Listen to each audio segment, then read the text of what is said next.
dans les Upanishads, les mystiques, la plupart disent que la manifestation, c'est le rêve de Dieu. Ils voient vraiment déjà l'illusion du moi et le monde comme un rêve de Dieu qui se projette. Alors certains disent pour expérimenter, d'autres c'est comme un rêve. La plupart posent ça, disent cela. L'individu, à un moment, on comprend qu'il s'identifie et c'est ce qui fait qu'il se croit dans le rêve. Moi, je le perçois et je l'entends comme ça. Qu'est-ce que fait le moi au milieu de tout ça? Qu'est-ce que le sens du moi dans son quotidien? Sachant qu'il est dans un rêve, il se rêve même lui-même,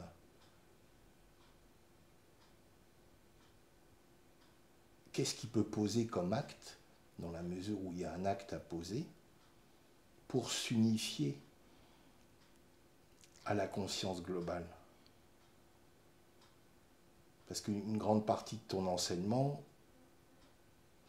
moi je l'entends comme ça, c'est sortir aussi de l'illusion du moi agissant, s'identifier au moi. Qu'est-ce que... Ouais, il y a beaucoup de choses. Il y a beaucoup de choses. Il y a oui, parce que plusieurs j'ai deux choses. questions. Il y en a plein là, donc on va tâcher, on va y va aller petit à petit. On va séparer le Je vais libre commencer arbitre. là déjà par la fin. J'aime bien en fait commencer par la fin. L'illusion. Tu peux me reformuler ça, ta question par rapport à l'illusion, parce que de quelle illusion? De textes et de mystiques témoignent leur réalisation de la manière suivante: le monde est un rêve. Quand tu parles d'écran et de films projetés sur l'écran, ils vont dire le film est un rêve. Oui, mais pourtant le film est une illusion. N'est pas une illusion. Dès lors qu'il y a perception d'un film, la perception est réelle pour celui qui perçoit le film. Est-ce que tu es d'accord avec ça? Oui. La perception, comme au cinéma, tu me parles de l'écran, du film projeté. Dès lors qu'il y a conscience d'un film, le film devient réel.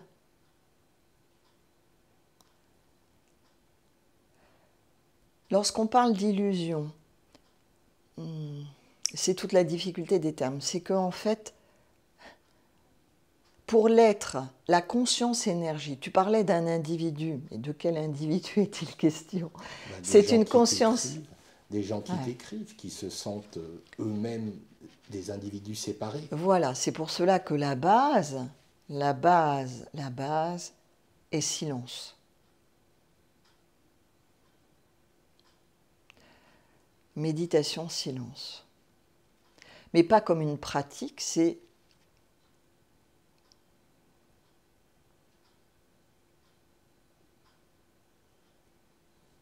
réaliser, revenir à l'intérieur et réaliser que derrière tout ce brouhaha ou ce film, il est cet écran infini qui n'a ni début ni fin et qui est silence.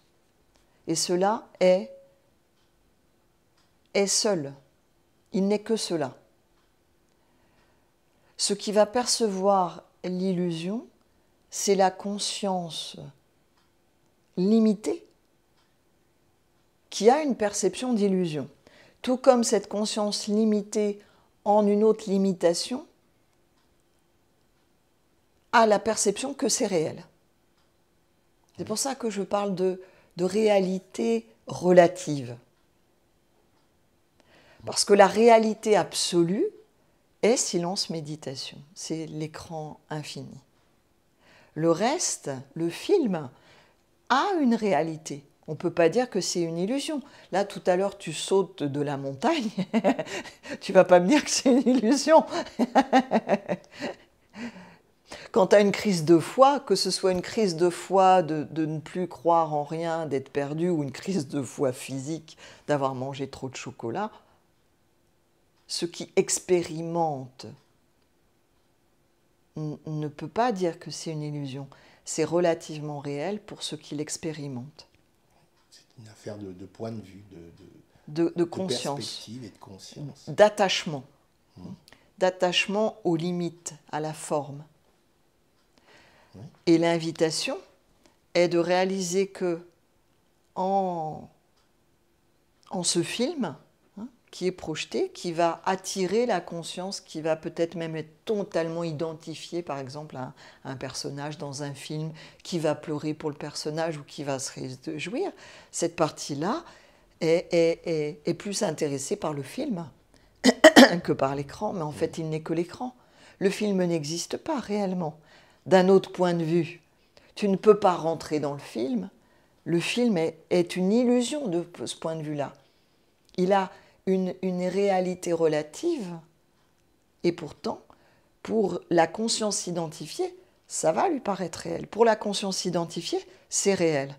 Alors, qu'est-ce qui fait? Donc, c'est pour cela que l'individu identifié ne peut rien faire, puisque pour lui, c'est réel. Alors, il ne peut rien faire à part découvrir la non-existence réelle de ce jeu. C'est pour cela que l'investigation, l'exploration intérieure est la seule possibilité pour cette conscience énergie qui, simplement dans le silence,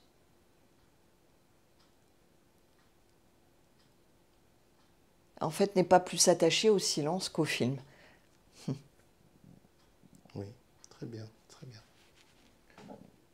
Parce que ma question était justement ça. Qu'est-ce que fait l'être qui sait, qui quelque part il est dans le film, qui se sent dans le film, qui est happé par le film, qui sait, qui baigne dans l'océan infini, mais qui se sent toujours séparé.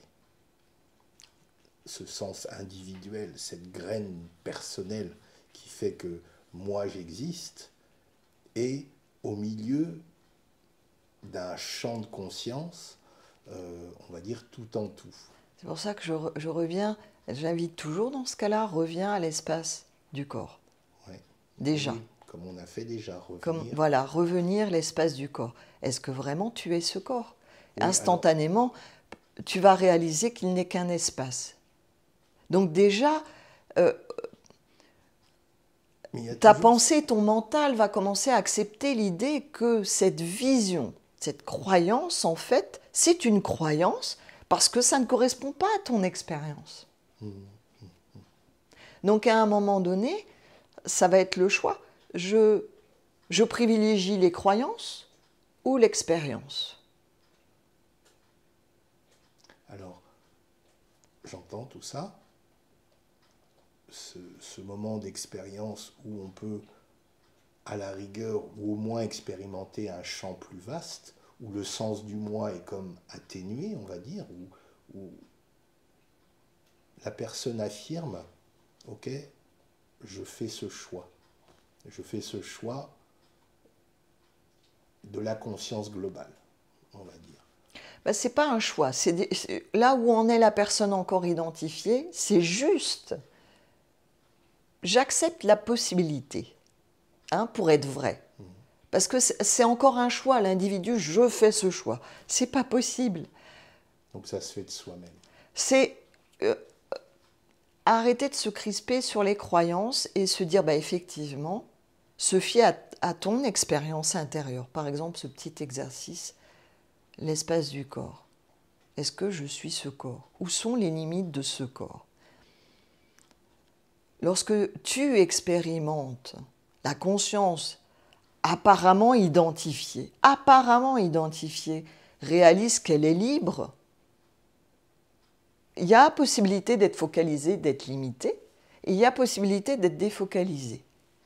et que la conscience énergie, un individu qui se croit encore séparé, expérimente cela et dit « Ok, je m'ouvre à la possibilité que mon expérience est plus probante que ma croyance. » Et qu'en fait, les deux ne sont pas incompatibles. Sauf que ce n'est plus une croyance, c'est vraiment une expérience. J'expérimente, par exemple, j'ai très très mal dans le corps. J'expérimente cela quand on a très mal. C'est pour ça que dans le Mukti Yoga, on se sert beaucoup des sensations, de ce qui est vécu réellement, expérimenté par chacun. Et les grandes douleurs peuvent être une aide parce qu'on peut expérimenter simultanément une grande douleur dans le corps, fermer les yeux, s'ouvrir, ne plus se crisper sur la douleur, s'ouvrir à l'espace et réaliser que, la conscience énergie, qui je suis, a cette possibilité d'être totalement limitée par une douleur physique, par le corps physique, par une émotion, par une pensée, mais aussi simultanément, enfin pas simultanément, pas en même temps, mais faire ce choix de défocaliser. Et dans cette défocalisation, il est possible d'avoir la conscience de la douleur du corps, mais qui est vue complètement autrement. De la même manière que tu peux voir le film, mais en sachant que tu n'es pas le personnage dans le film.